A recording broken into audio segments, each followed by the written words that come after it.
Perfect. Well, thanks everyone for joining. Happy Monday. Um, it's great to have everybody here, and hope you all had a fantastic weekend.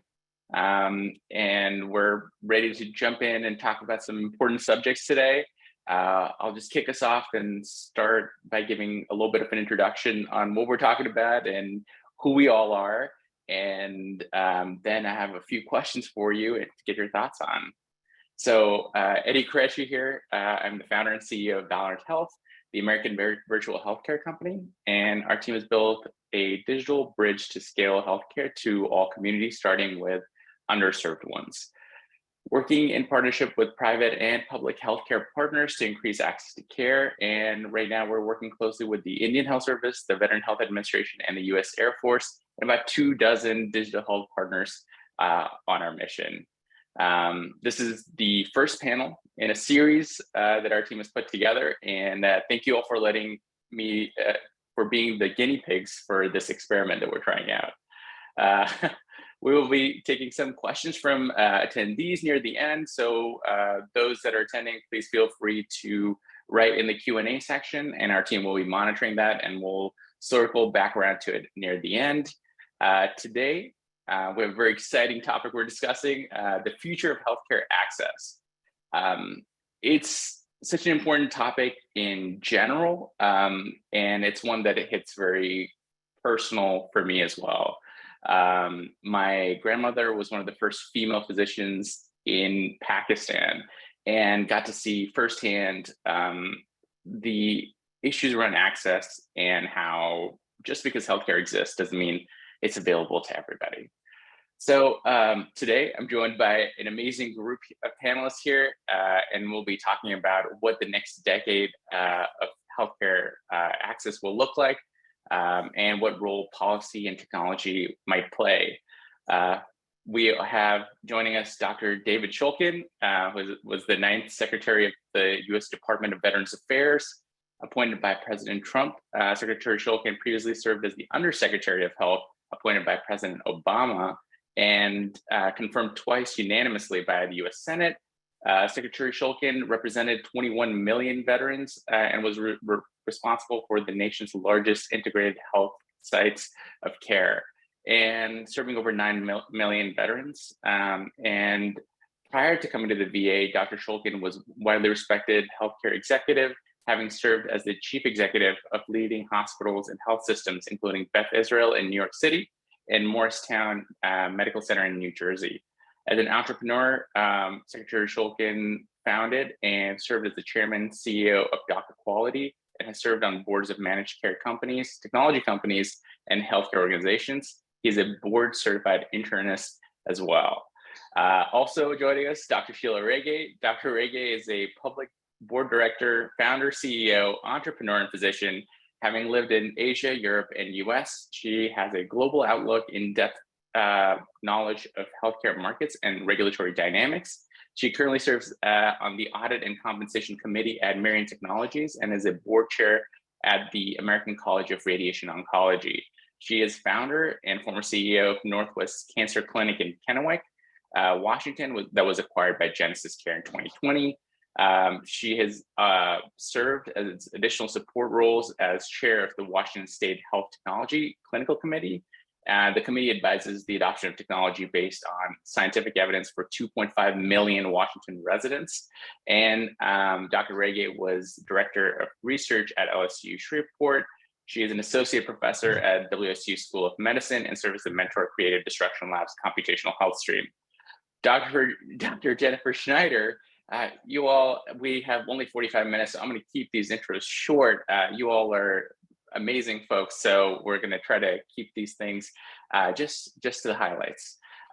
Dr. Schneider is the co-founder and chief executive officer of Homeward, a company focused on re-architecting the delivery of health and care in partnership with communities everywhere, starting in rural America. Previously, Dr. Schneider served as the chief medical officer and president of Livongo. While there, she led the company through the largest consumer digital health IPO in history and the industry's largest merger ever between Livongo and Teladoc Health, valuing Livongo at $18.5 billion. She's also served as the chief medical officer of Castlight Health, And Dr. Schneider has been honored by Modern Healthcare as one of the 100 most influential people in healthcare, and by Fierce Healthcare as a woman of influence for her work empowering women and modeling diversity and inclusion in the workspace. And Ms. Tilenius, Stephanie Tilenius, is the founder and CEO of Vida Health, a mobile continuous care platform for preventing, managing, and overcoming chronic and mental health conditions deployed at Fortune 500 companies, large national payers, and healthcare providers. Ms. Tilenius was an executive in residence at Kleiner Perkins Caulfield and Byers, a venture capital firm, from June 2012 to October 2014, primarily focusing the company within the Digital Growth Fund. Before that, she was the vice president of global commerce and payments at Google, where she oversaw digital commerce, product search, and payments. Prior to joining Google, she was at eBay from 2001 to 2009, ultimately serving as the senior vice president of eBay.com. And before that, she was the co-founder of PlanetRx.com, an online pharmacy and disease management company, which went public on the NASDAQ. And she holds an MBA from Harvard. Welcome, everyone. Thank you all for joining. We have only so much time, so we're going to jump right in. So we have over 31 million Americans currently living in healthcare shortage areas. Now, each of you brings a unique perspective. I'd love to hear from each of you about the challenges with folks in rural communities, including veterans, for accessing care. Let's start with Jenny, if you want to get us kicked off. Sure, thank you. Thanks so much. I'm delighted to get to be here. So we know that people who live in rural areas, and by rural, there's a zip code designation by the last three numbers of your zip code. There's 9 codes in general, and the bottom 3 are designated rural by the US government. So people who live in rural environments suffer 23% higher mortality. So it's a real discrepancy, not a little broken, but massively broken. And we know that access has been one of the reasons why there's such a higher mortality. So that if you live in a rural area, you have half the number of primary care doctors as somebody who lives in an urban area. And you have 1/8 the number of specialists, access to specialty care in a rural compared to an urban. And so there's a real crisis of issue. And on top of that, the infrastructure, lack of infrastructure, and by that I mean public transportation, broadband connectivity, truly just even the roads to get to some of these areas are winding and complex. So there's a lack of infrastructure to help deliver care into these areas. Thank you so much. David, do you want to provide some perspective, especially again on the rural and how it interplays with the veteran communities as well? Sure. And first of all, it's a privilege to be here with my fellow people on the panel. I think it's a terrific group with great background. I've always spent my career in urban areas in academic health centers where you didn't tend to think about this, although you served underserved populations. The ability to have the expertise on hand was typically assumed. But when I went to the Department of Veteran Affairs, of course, it's a very unique organization in that its responsibility is to deliver care wherever the veteran may be, even if you don't have a facility that's there. And so many veterans, about 40% of veterans, choose to live in rural areas of the country where there just aren't adequate facilities or adequate healthcare professionals, as Jennifer was talking about. So we used telehealth quite extensively to reach our veterans. This was well before COVID. We were spending back in 2015 up through COVID over $1 billion a year to support our telehealth programs, and had 52 different types of specialty programs. I didn't even understand how you could do something like teledental care. It didn't make any sense to me, but the VA was doing that and quite effectively.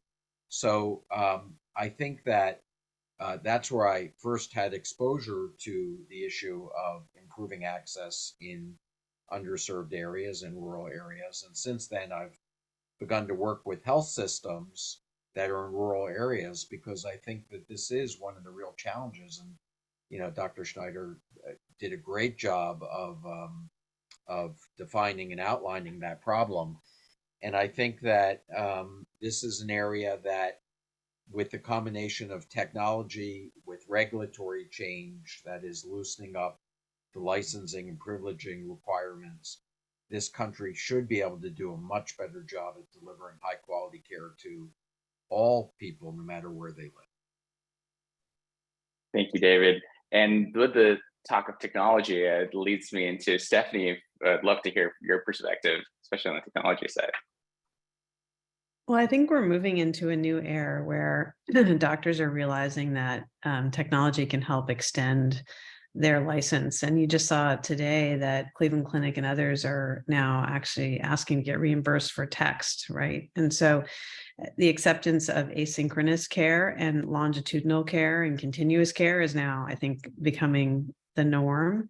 And so that really benefits those that are not able to make it into the office for an in-person visit. And it enables like this ongoing conversation between a provider and the individual, so they can see how they're doing. There's also devices that are connected, so you can see their blood glucose, their blood pressure, their water retention. I mean, there's lots of ways to monitor individuals now in between doctor visits. So I think technology is an enabler, and it allows all the different players in the system to practice at the top of their license and then serve patients on a more regular basis in between visits. Well, thank you for being on the cutting edge of the technology and delivery, Stephanie. And Sheila, if you want to kick us off on the rural health side as well. Yeah, thank you for including me, and congratulations, Ahmed, on being named 30 under 30. What category was that? Social impact. Thanks, Social Sheila. impact. You're going to make me blush in front of everybody. No, that's awesome, and thank you for including me in this very accomplished panelist group. So I actually practice in a rural area. Northwest Cancer Clinic was founded in a rural area.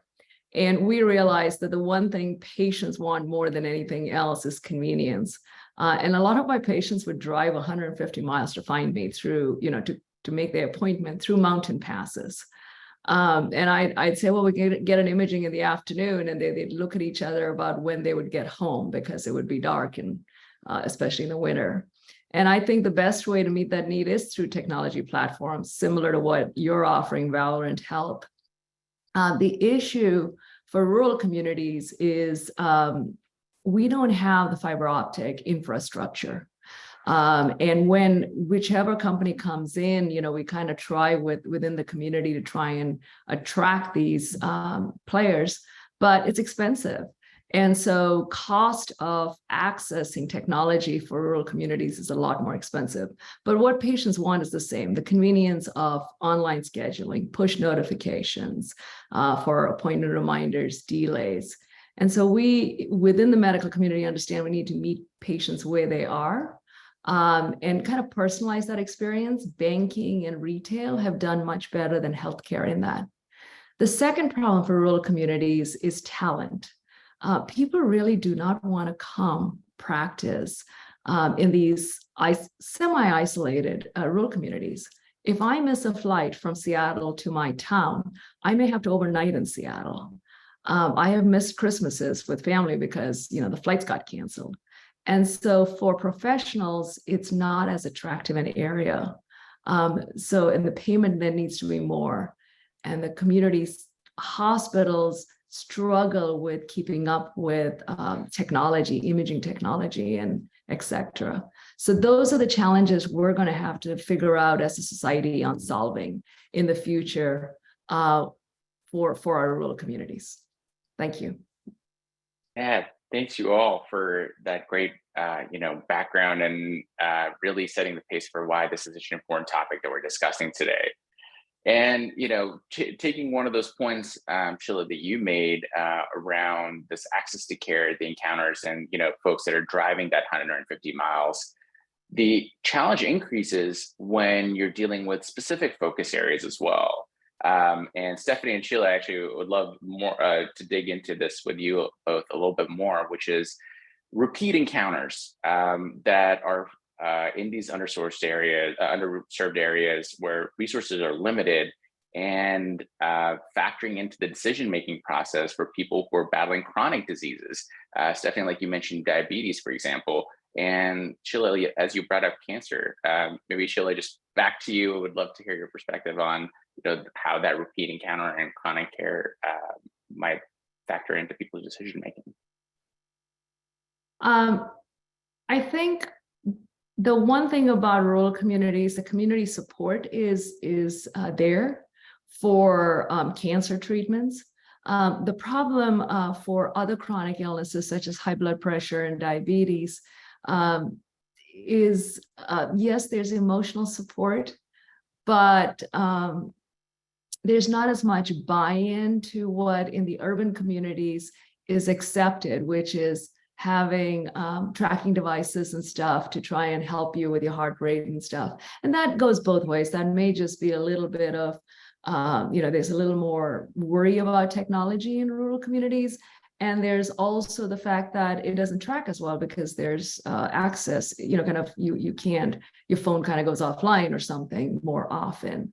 But I really think the younger generations in rural communities are really looking at technology-driven convenience, enabling accessibility. And we need to kind of meet patients where they are when they need the care. I hope that makes sense. And COVID has been really a big boost in that for all of us. Thanks, Sheila. Stephanie? Well, in many ways, what we're doing at Vida is using technology to just bring the human to another human. So I agree, Sheila, sometimes there might be a reticence to wear a device like a connected, glucometer or a blood pressure cuff. But what you're seeing in these rural communities is social determinants are impacting both like diabetes and depression. And so what our coaches or nutritionists or therapists are able to do is just asynchronously and synchronously, like through video and through chat, get on the phone or have a video session and really help people figure out how to manage within their constraints. So, for example, we have Medicare customers that have social determinants, and we've taught them how to shop for frozen or canned vegetables and how to cook in a way that actually reduces their A1C or puts their, gets their glucose in control. So I think as much as we all embrace technology, there is really the need, like when you look at behavior change, you look at managing these ongoing chronic conditions, people need advice, but they also need a human to believe in them and to support them. And so we look at technology as connecting people to one another and really connecting them to that human with that expertise that can support them. Stephanie, you brought up a really important point that I was going to bring up later, but let's just jump right into it, which is I want to actually hear from all of you about this, which is building that trust between patients and providers in a virtual setting. We know over the last few years that's been such a big challenge, and it continues to be a challenge going forward in rural communities. So how can we apply those learnings that we've had over the last few years, the learnings we've had in the virtual setting, and apply those to these large populations with limited access to care? Jenny, maybe you can get us started here. I'd love to start. So I love the conversation, the dialogue here. And I think, I grew up in rural Minnesota. This is who I am. These are my family. This is not in theory. This is like my relatives. This is why I'm in this business, doing this business, launching this business. And I think that trust is fundamental. Like it's fundamental in healthcare. And there's something really unique about tight, smaller communities that trust is critical. One of the things that we've learned a lot by being out taking care of people in rural markets is that our approach is we meet people in their home. People actually like to show you, they like you to come in, it establishes a relationship. What that does, it allows us first and foremost to truly understand somebody differently, and differently than you do even in an office visit, which is you're observing how they walk, you're observing how they talk. But when you're in their house, you can see like the rugs that are rolled up that are, potential fall risks, the cat food that's been piled up, or the cans of soup. There's a whole lot more that you can learn. And then so we started in the home to establish trust, but what it allows us to do is it allows us to implement these technology-enabled solutions. So that's what we did. That's what we built at Livongo, a bunch of technology-enabled solutions. Those solutions, telehealth is one of them. There's a number of remote patient monitoring, are not effective unless you have people use them. And they're really, in rural markets, it's really hard to send a flyer to somebody and say, hey, use this, it's going to help you. But what's really helpful is if you put your phone number in their phone and say, hey, if there's a problem, you can call here, or show them and set something up so they understand how it works. You can do that with a home visit that allows you then to scale and care for this person more remotely, more adequately. But there's a big investment up front for trust and understanding, and basically just for setting up the infrastructure. Thanks so much, Jenny. David, do you want to go next? Yeah, I think just building on what Jennifer said, I think that there are a couple other things that we've seen, that we've learned during the pandemic, that are important to reflect upon. One is that the policy and regulatory relief required to be able to allow people to do their jobs and to provide this type of access is really important. So during the public health emergency, CMS has implemented a number of regulatory relief changes that frankly were modeled after what we did in the VA. And we needed to do it through issuing interim final rules to be able to do that. But fortunately, that was available so CMS could adopt it in the public health emergency. But I think, as most people know, the public health emergency is due to end on January 12th. There has been some congressional action that extends that for 90 days, but then we'll be back to where we were beforehand unless there is additional legislative changes. And so I think that would be a big issue. The second issue is that if you take a look at what's happened now that people are seeing that there is less risk posed to people from COVID in particular because of the immunity that is built because of the vaccines, people are returning to pre-pandemic behaviors. So telehealth visits have dropped by close to 85% in so many parts of the country, with the exception of behavioral health care, where telehealth visits have remained at relatively higher levels, the ones that we saw in the beginning of the pandemic. But I don't think that that is in the benefit of really continuing to serve and to access people who have had the challenge with getting the right care from the right healthcare professionals. And unfortunately, in the worker shortages that we're seeing in healthcare, we can't manufacture enough new providers anywhere where the demand is growing. And so therefore, we're going to have to find alternative ways of matching providers with where people live. And I think that we have to take a hard look at returning to the old ways of doing things when we've just demonstrated in the last couple of years that we could do things differently. And that's something that I think that we all have to be concerned about.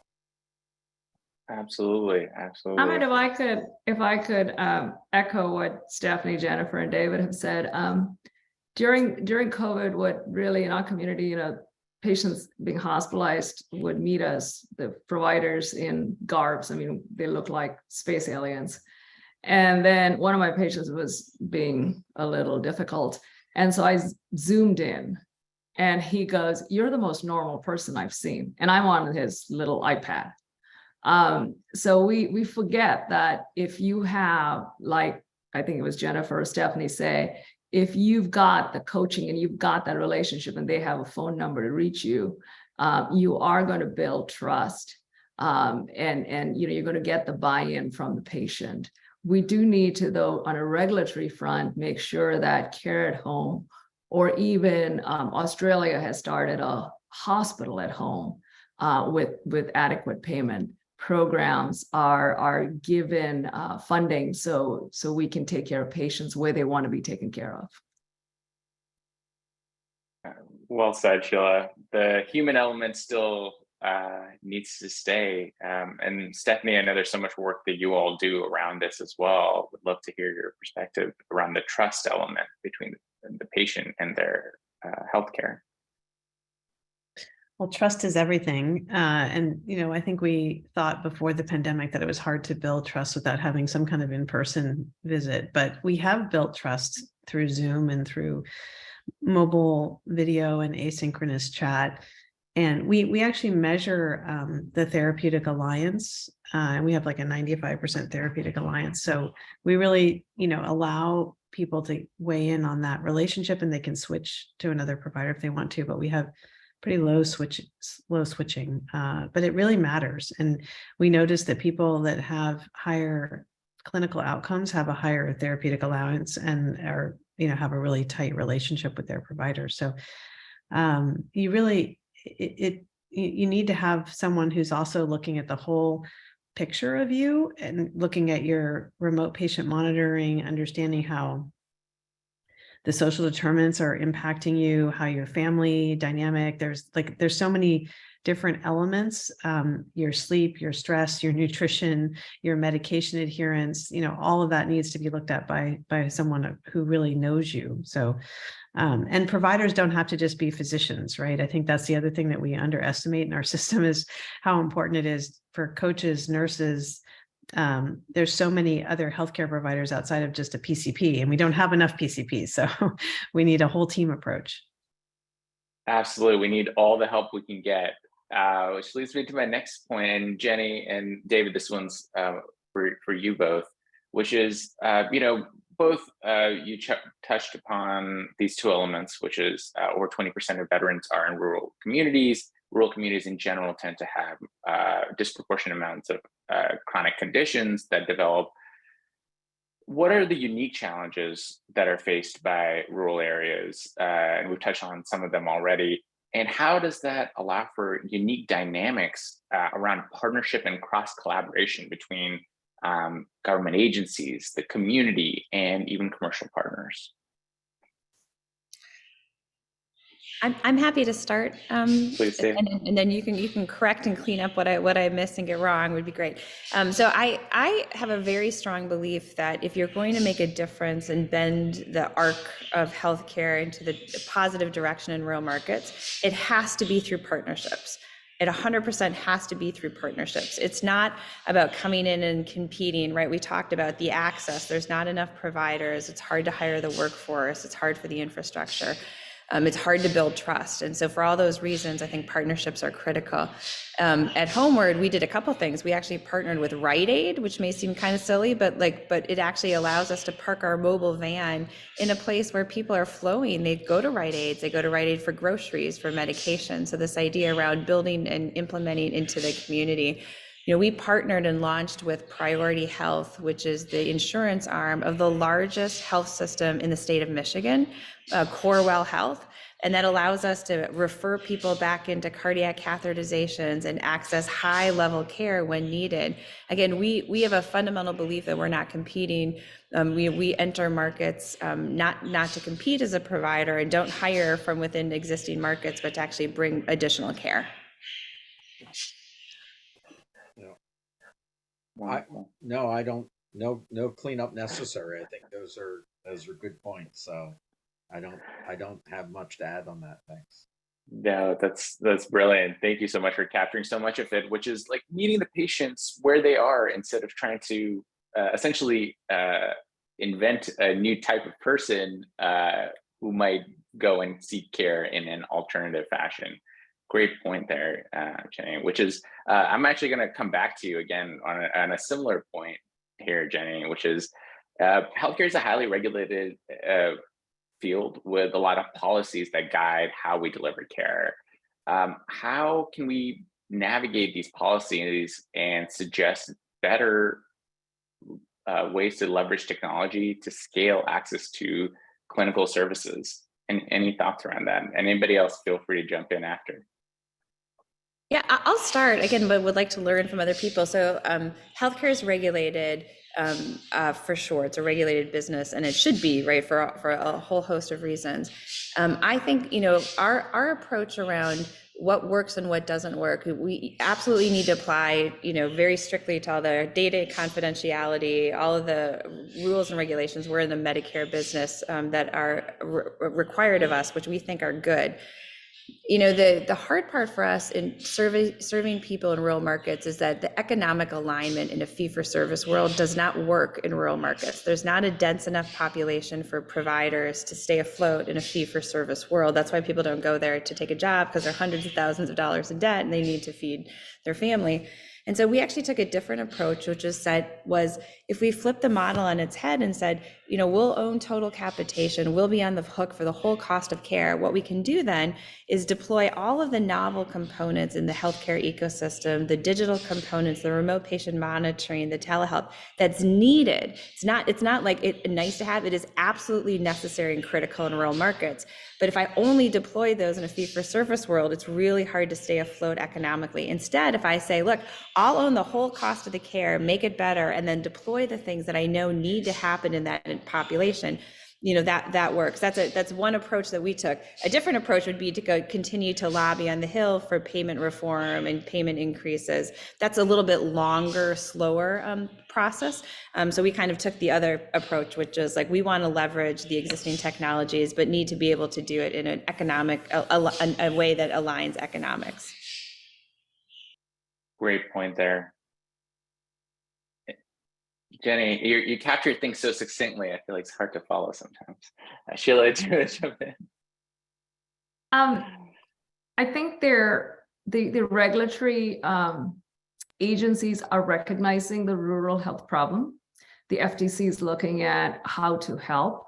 Unfortunately, with consolidation, hospital closures in rural communities have accelerated, and and the talent shortage is because anybody working in a rural community will speak about work-life balance not quite being there, because you go to a grocery store and somebody recognizes you, and you have to talk about the family, and that's just expected. So it's a whole different way. It's a very fulfilling area to practice in. And I'm always impressed with how the community kind of comes together when somebody gets sick, especially, the communities that are way in the remote mountains and stuff. But in terms of telehealth, I think with demographics, the rural communities have had older doctors who've been there a long time. And I think because it's right now harder to recruit younger physicians, telehealth platforms are probably going to help ease this and hopefully reduce the problems that we have within rural communities: suicide, heart disease, higher incidence of cigarette smoking, diabetes. And Ahmed, I'm going to turn it around to you. How do you see Valorant Health at being different in terms of offering something for rural communities? Yeah, thanks, Sheila, for bringing back around.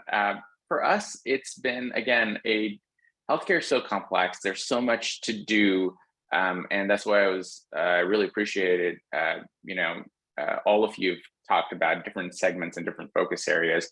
For us, the approach has been, again, around looking at specific demographics. So again, our work with the U.S. Air Force, with the Army, the veteran community, the Indian Health Services, and recognizing that the challenges are not all the same between the different communities, and they change even state by state and nation by nation in the indigenous communities. It's not a monolith that we're dealing with, which is why it's so complex to, in a sense, when we say we are tackling healthcare, it's really hard to do that.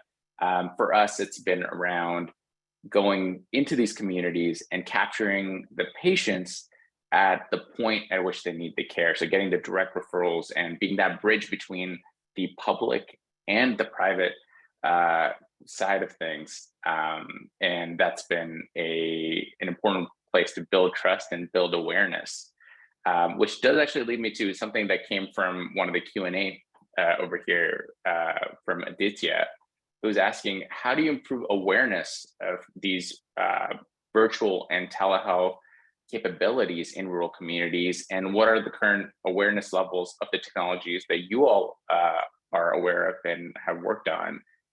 We, again, at Valorant have noticed that it changes a lot, but the surprising thing that we continue to find is folks in rural communities might be sometimes less aware of the digital health and virtual care capabilities that exist, but are actually very willing to use them and are excited about them because, again, when the difference is between driving 150 miles or trying to figure out some asynchronous tool that Vida's amazing program has, it's a good calculation to be able to make. So maybe David, do you want to get us started there? Sure. In the Department of Veteran Affairs, we found that anytime we had an initiative that we thought was effective, we had to enlist community partners. And, whether that is the religious partners, the churches, the synagogues, the mosques, whether it was veteran service organizations, whether it was nonprofit community groups like United Way or the Red Cross, or government, local and county governments, we found partnerships to be effective. But in the Department of Veteran Affairs, again, as an example, in telehealth, we partnered with the veteran service organizations like the Veterans of Foreign Wars and the American Legion, and sent them portable telehealth units in their regional lodges. Their lodges, in many ways, are essentially bars or social clubs where veterans are used to coming and talking about issues. So we set up telehealth units called Project Atlas, where people could get access to telehealth from these VFW and American Legion lodges, and that was very, very effective. In the rural healthcare system that I work with, that has a large virtual care initiative that's going on, they are setting up storefronts in these local towns. Now, it doesn't mean that you need to go and get your telehealth by going to one of these storefronts, but that's a place when people come to town that they can talk to people and understand that telehealth can be accessed from their homes, from their farms, and so therefore, but there needs to be a physical place that people come to even learn about this and develop relationships. Great point. Stephanie, Jenny, anything to add there around the awareness of technologies? Right. Well, Stephanie, this question I want to point to you, which is specifically around, we discussed a little bit about provider shortages that do end up there's some talent accessibility issues, not just in rural areas. So we've noticed this nationwide, globally even. What role can technology and specifically asynchronous care fill as a part of the holistic healthcare for folks in harder to access areas?